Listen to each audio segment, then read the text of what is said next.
Hello, and welcome to Lyla's Lullabies, where we spend time exploring with Lyla, a traveler who wanders the world at her own pace, while sharing her most enriching and restorative moments with you.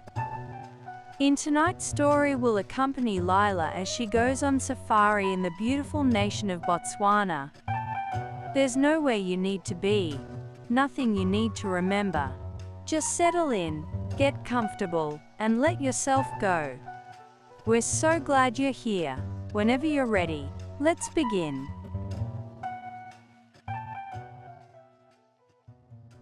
The air was cool when Lyla climbed into the jeep, the kind of cool that came just before dawn in the African winter.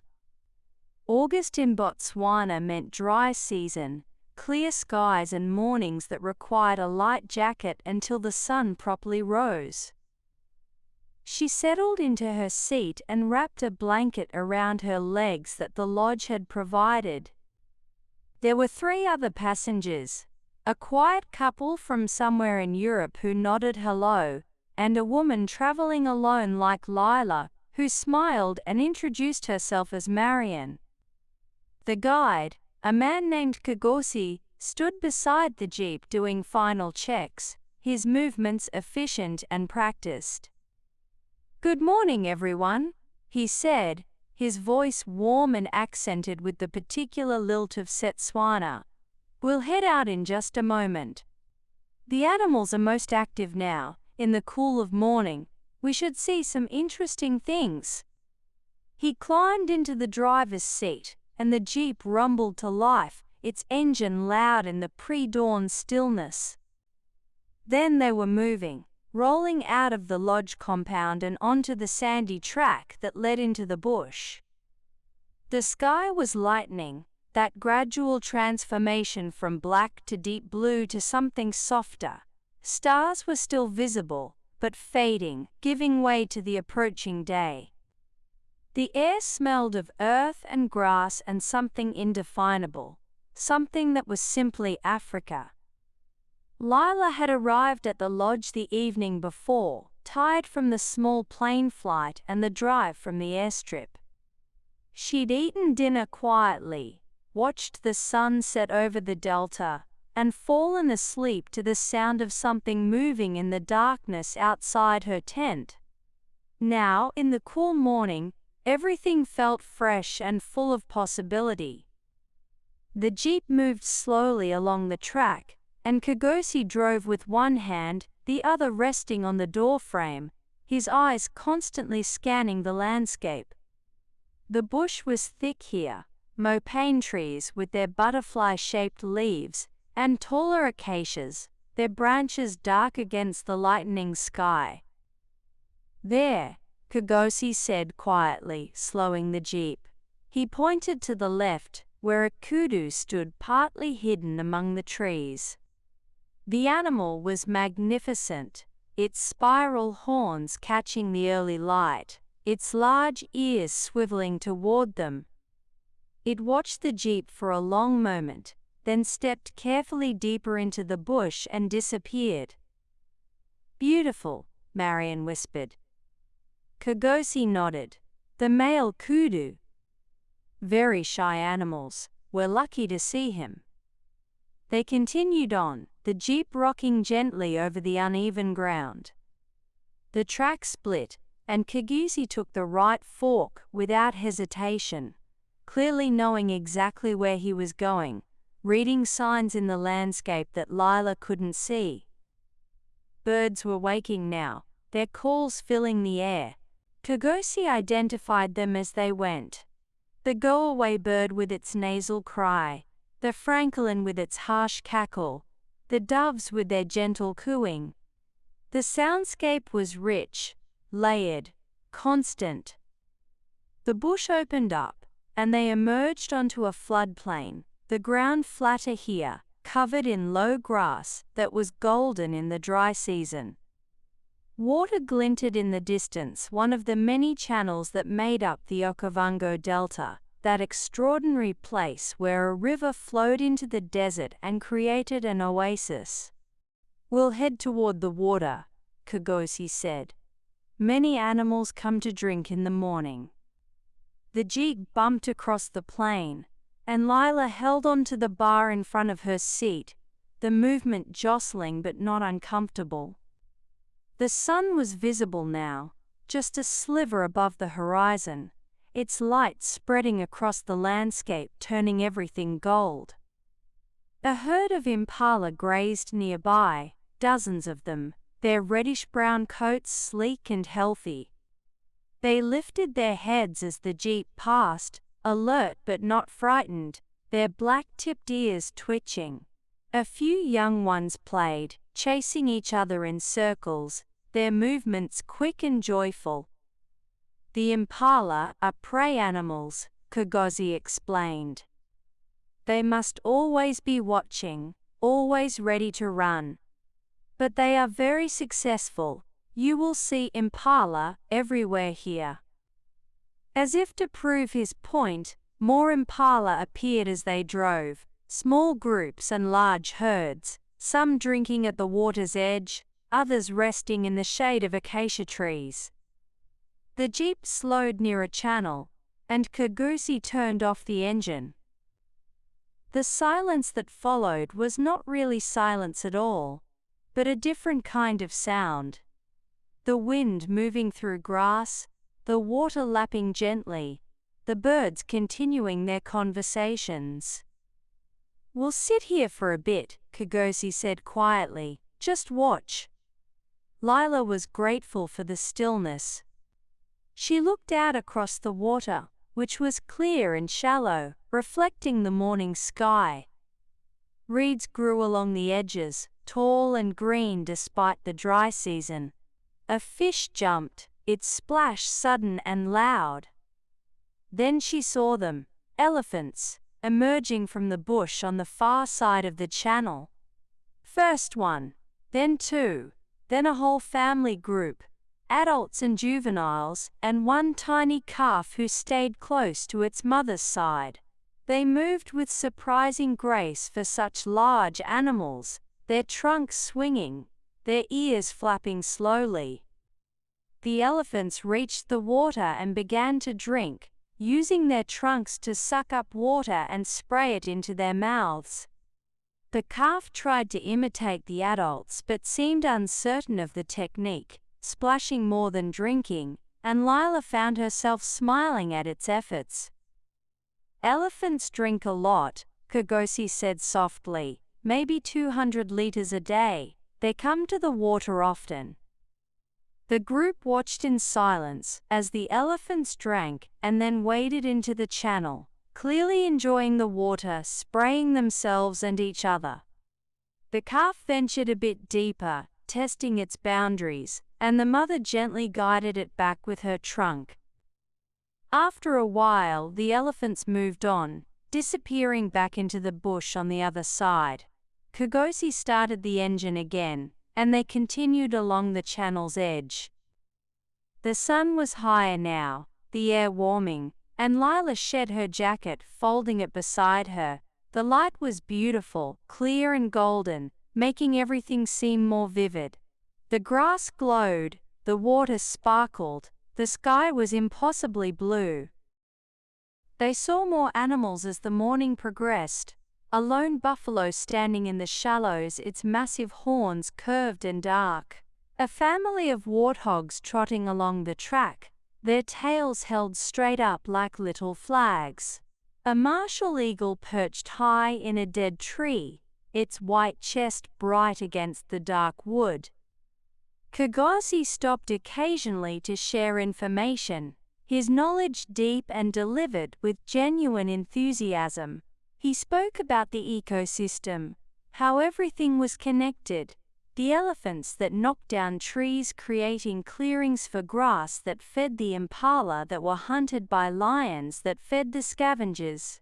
Nothing wasted, everything in balance. It's not always easy, he said. Drought comes, floods come, fires happen.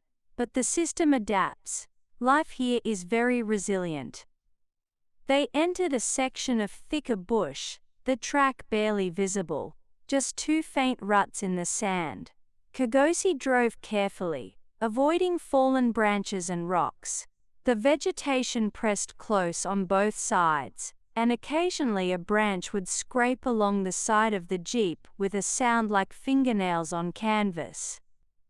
"We're looking for cats now," Kgosi said. "Lions like to rest in the shade during the day, but they might still be active this morning." Everyone's attention sharpened, eyes scanning the bush with new focus. Lyla felt a small thrill of anticipation, though she knew the chances of seeing a lion were never guaranteed. That was part of what made it special. They didn't find lions, but they did find something else, a leopard, barely visible in the high branches of a sausage tree.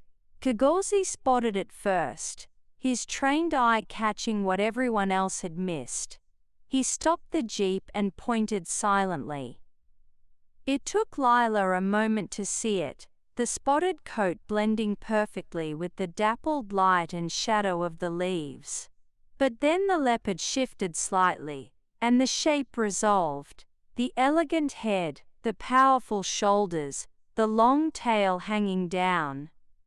"She's sleeping," Kgosi whispered. "Very lucky to see this. Leopards are hard to find." They watched for several minutes, the leopard occasionally twitching an ear or adjusting its position, but otherwise completely at rest. There was something magnificent about seeing such a powerful predator in complete repose, utterly confident in its safety. Eventually Kgosi started the jeep again, leaving the leopard to its rest. "She probably hunted last night," he said. "Now she'll sleep through the heat of the day." The morning was wearing on, the sun higher and hotter. They stopped under a large acacia tree, and Kgosi produced a cooler from the back of the jeep. Inside were thermoses of coffee and tea, bottles of water, and a tin of rusks, the hard biscuits that were perfect for dipping. They sat in the jeep's seats or stood beside it, stretching their legs, drinking the hot coffee that tasted particularly good out here under the wide sky. The other couple chatted with Kgosi about the trees, asking questions about the different species. Marion came to stand beside Lyla. "This is incredible, isn't it?" she said. "It really is," Lyla agreed. "I've wanted to come here for years. Finally decided to just do it. Stop waiting for the perfect time or the perfect companion. Best decision." Lyla nodded. "Same for me. Some things you just have to do." They stood in comfortable silence, drinking their coffee, watching a lizard do push-ups on a nearby rock. After the break they continued the drive, looping back toward the lodge but taking a different route. The landscape changed again, becoming more open, with scattered palm trees and patches of papyrus. The delta was a mosaic of different habitats, constantly shifting with the water levels and seasons. A giraffe appeared, impossibly tall, browsing on the top branches of an acacia tree. Then another, and another, until they counted 5, all spread out but clearly part of the same loose group. They moved with that particular giraffe gait, slow and deliberate, their necks swaying. "Look how they eat," Kgosi said. "They can reach leaves that no other animal can. And see the long tongue, they can grab branches between the thorns." One of the giraffes looked directly at the jeep, its eyes large and long-lashed, its expression somehow both curious and unconcerned. Then it returned to browsing, pulling leaves into its mouth with its dark tongue. The jeep rolled on, following the track that wound through the bush. They passed termite mounds, some taller than the jeep, their surfaces hard as concrete, entire cities of insects living inside. They saw more birds. A lilac-breasted roller with its iridescent plumage, a hornbill with its absurd casque, a secretary bird stalking through the grass on impossibly long legs. Each sighting felt like a gift, something offered freely by the landscape. There was no guarantee, no promise that any particular animal would appear. But the morning had been generous, and Lyla felt deeply grateful for what she'd seen. As they neared the lodge, Kgosi slowed the jeep near a waterhole. Several zebras stood at the edge, drinking, their black and white stripes vivid in the late morning light. Among them was a young foal, its stripes slightly brown, staying close to its mother. "Each zebra's stripes are unique," Kgosi said, "like fingerprints. They recognize each other by the patterns." The zebras finished drinking and moved away from the water, and as they did, a small group of baboons appeared, mothers with babies clinging to their backs. The baboons were vocal, chattering and barking, establishing their presence. One juvenile grabbed a stick and ran with it, chased by two others in some game only they understood. Lyla watched the interactions, the complex social dynamics playing out. The baboons were clever and curious, checking the ground for food, grooming each other, keeping watch. The sentinel, an older male, sat on a termite mound, his gaze sweeping the area, alert for any danger. The jeep pulled into the lodge compound just as the heat of the day was becoming serious. The morning drive was over, and the next few hours would be for resting, for retreating to the shade while the animals did the same. Lyla climbed out of the jeep, her legs slightly stiff, her skin warm from the sun despite the morning coolness at the start. She thanked Kgosi, who smiled and nodded. "We'll go out again this afternoon around 4 o'clock, he said. "The evening drive is different light, different animals, you'll see." Lyla walked to her tent, which was actually a large permanent structure with canvas walls and a thatched roof. Inside it was cool and dim, the thick walls and high ceiling keeping the heat at bay. She poured herself a glass of water from the pitcher on the dresser and drank it slowly, looking out through the mesh window at the bush beyond. A bird landed on the deck outside, a glossy starling with plumage that shimmered blue and green. It hopped around for a moment, then flew off. Somewhere nearby a dove called, its voice soft and repetitive. Lyla sat in the chair on her small deck, not quite ready to go inside despite the heat.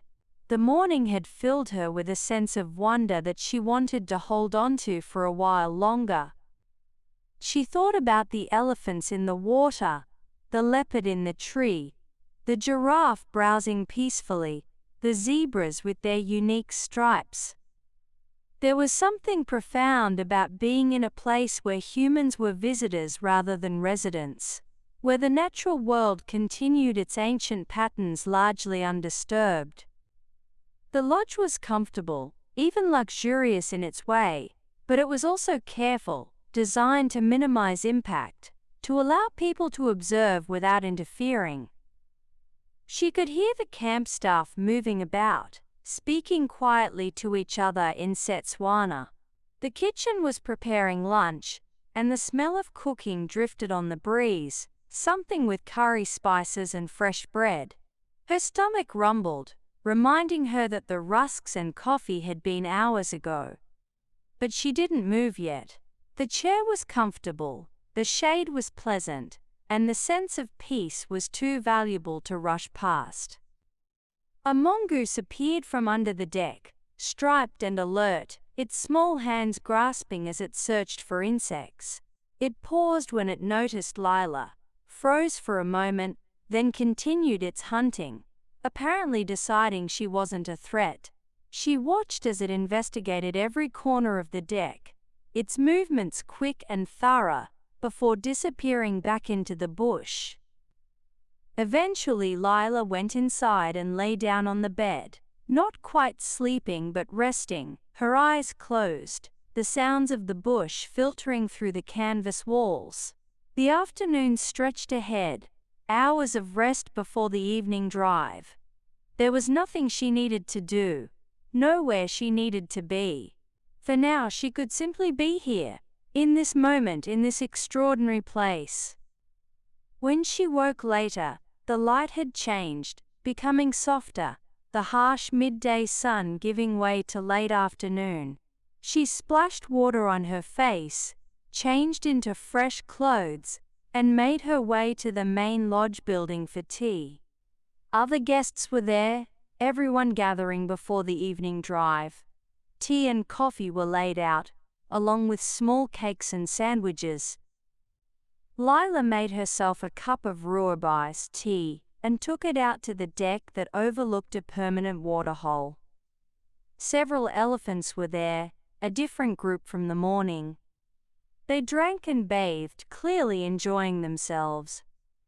A younger elephant sprayed water over its back, the droplets catching the late afternoon light and creating small rainbows. Marion joined her, carrying her own cup of tea. "Did you rest?" "I did," Lyla said. "You?" "Tried to read but kept falling asleep. The air here makes me drowsy in the best way." They sipped their tea in silence, watching the elephants. Other guests came and went, everyone speaking in hushed tones, respecting the peaceful atmosphere. Kigosi appeared, ready for the evening drive. "Same vehicle as this morning," he said. "We'll leave in 10 minutes. Lyla finished her tea and collected a jacket from her tent. The evenings could get cold again, once the sun set. She climbed back into her seat in the jeep, the same spot as the morning, and wrapped herself in a fresh blanket. The couple from morning was there again, and Marion, and one new person, a man who introduced himself briefly as Peter. Kigosi did another check of the vehicle, then they were off, heading out on a different track than the morning route. The light was completely different now, golden and warm, casting long shadows. Everything looked softer, gentler. The harshness of midday sun replaced by this glowing quality that made the bush look almost painted. They drove slowly, heading toward an area Kigosi said was good for lions in the evening. The track wound through thick bush, then opened onto another floodplain, this one, with scattered islands of palms and several channels cutting through. Birds were active again, the heat of day passed. A fish eagle called, its distinctive cry echoing across the water. Herons stood motionless in the shallows, waiting for fish. A kingfisher flashed past, a blur of blue and orange. The jeep stopped near a channel, and Kigosi pointed to the far bank. "There," he said quietly, "lions." Lyla looked where he indicated and saw them, 3 lionesses lying in the grass, barely visible, their tawny coats blending with the golden grass. They were resting, completely relaxed, occasionally lifting their heads to look around before settling again. "They're waiting for evening," Kigosi explained. "When it's cooler, they'll start hunting. For now they conserve energy." One of the lionesses yawned, revealing enormous teeth, then laid her head back down on her paws. The gesture was so cat-like, so similar to a domestic cat, that it was almost comical, except for the size and the power evident even in repose. They watched the lions for a long time, the jeep silent except for the occasional click of a camera. The light continued to change, becoming richer, deeper. The sun was approaching the horizon now, and everything took on a warm glow. Eventually the lions stood and stretched, one by one, their movements lazy but purposeful.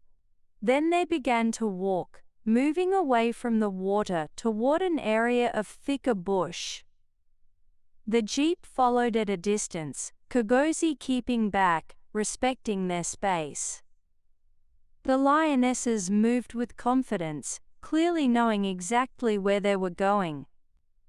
They passed within 50 meters of the jeep at one point, close enough that Lyla could hear their breathing, see the muscles moving under their skin. It was thrilling and humbling at once. The lions disappeared into the bush, and Kgosi turned the jeep toward another area.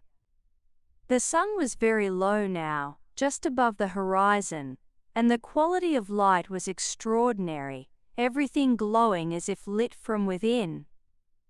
They came upon a large herd of buffalo, hundreds of them, spread across a plain. The herd was moving slowly, grazing as they went, the sound of their munching and snorting carried on the wind. Cattle egrets walked among them, white against the buffalo's dark hides, picking off insects. "Buffalo are very strong," Kgosi said, "very dangerous if you're on foot. But in the vehicle, we're safe. They see us as one big strange animal, not as humans."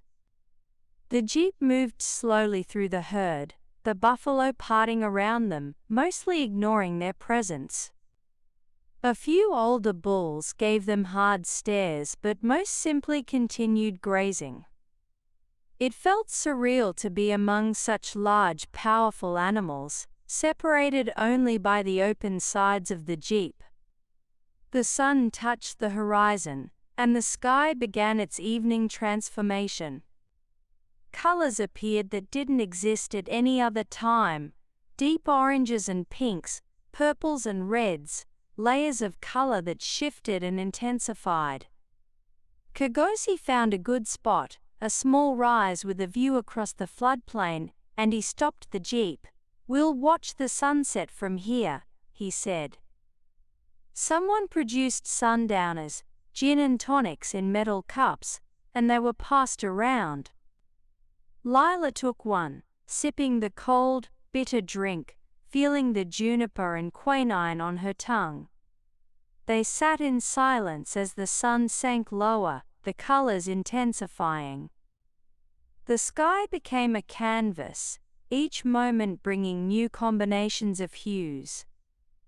The land below darkened, silhouettes against the brilliant sky. A fish eagle called, its voice carrying across the water. A hippo grunted somewhere in the distance. The wind picked up slightly, rustling through the grass with a sound like whispered conversation. The sun touched the horizon and began to disappear, the lower edge flattening, then breaking apart into fragments of light. The colors reached their peak, so vivid they almost hurt to look at, and then began to fade, softening into pastels. Darkness came quickly after that, the way it always did in Africa. One moment there was light, the next there were stars, thousands of them, more than Lyla had ever seen, the Milky Way, a bright band across the sky. Kgosi turned on the spotlight, a powerful beam mounted on the jeep, and began the drive back to camp. The spotlight revealed a different world, eyes reflecting back at them, the green eyes of a genet in a tree, the red eyes of a scrub hare in the grass, the bright eyes of a nightjar sitting on the track. The beam caught an owl, perched on a dead branch, and it turned its head to look at them, its face round and pale, its eyes enormous. Then it launched itself into the air, flying silently away, a ghost in the darkness. Back at camp, dinner was being served in the open-air dining area. Lanterns hung from the beams, their light warm and flickering. A fire burned in the central pit, crackling and sending up sparks. The staff had set the table, with white linen and good silver, an unexpected elegance in the middle of the bush. Lyla washed her hands and face in her tent, changed into warmer clothes, and made her way to dinner, The other guests were already gathering, everyone sharing stories from the day's drives, comparing sightings, exclaiming over photos. The meal was excellent: butternut soup, roasted guinea fowl, vegetables from the camp's garden, and a warm chocolate pudding for dessert. Lyla ate slowly, savoring each bite, listening to the conversations around her. After dinner, some people moved to the fire, settling into the comfortable chairs arranged around it. Lyla joined them, accepting a small glass of amarula, the creamy liqueur made from marula fruit. The fire was mesmerizing, its flames dancing, its heat welcome against the cold night air. The sounds of the bush were all around them: insects chirping, frogs calling from the waterhole, something large moving in the darkness beyond the camp's lights. Kagozi sat with them, answering questions, sharing stories from years of guiding. "Every day is different," he said. "You never know what you'll see. That's what makes it exciting. After 20 years, I'm still surprised." Eventually, people began to drift away to their tents, tired from the early start and the long day. Lyla stayed a bit longer, not quite ready to leave the fire and the stars and the sense of completion that the day had brought. When she finally stood to go, she paused at the edge of the camp, looking out into the darkness. She couldn't see much beyond the firelight, but she could hear the bush, could sense the vast space beyond, full of life continuing its patterns regardless of human presence. In her tent, she lit the lantern and changed into her pajamas. The bed was made up with fresh linens and extra blankets. A hot water bottle had been placed at the foot, its warmth welcome. She lay down, pulling the covers up, and turned off the lantern. Darkness settled, complete and velvety. She could hear her own breathing, the slight creak of the tent frame, the distant sound of a hyena calling. She thought about the day, about everything she'd seen: the elephants and the leopard, the lions and the buffalo, the giraffe and the zebras, the endless variety of birds and smaller creatures. She thought about the light, the way it had changed from dawn to dusk, transforming everything it touched. She thought about the vastness of the landscape, the way it put things in perspective, reminded her of her own small place in the larger pattern. She felt grateful, deeply and simply grateful, to have been here, to have witnessed this, to have been given this gift of a day in the African bush.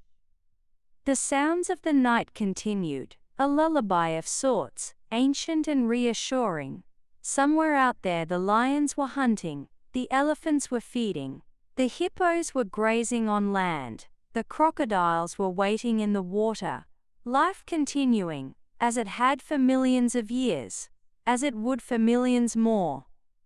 Lyla lay in the darkness, warm and safe in her tent, listening to the vast wild world outside, feeling connected to it in a way she couldn't quite articulate, feeling blessed to be here, now, in this moment, under this sky, in this extraordinary place where the rhythms were old and true, and endlessly renewing.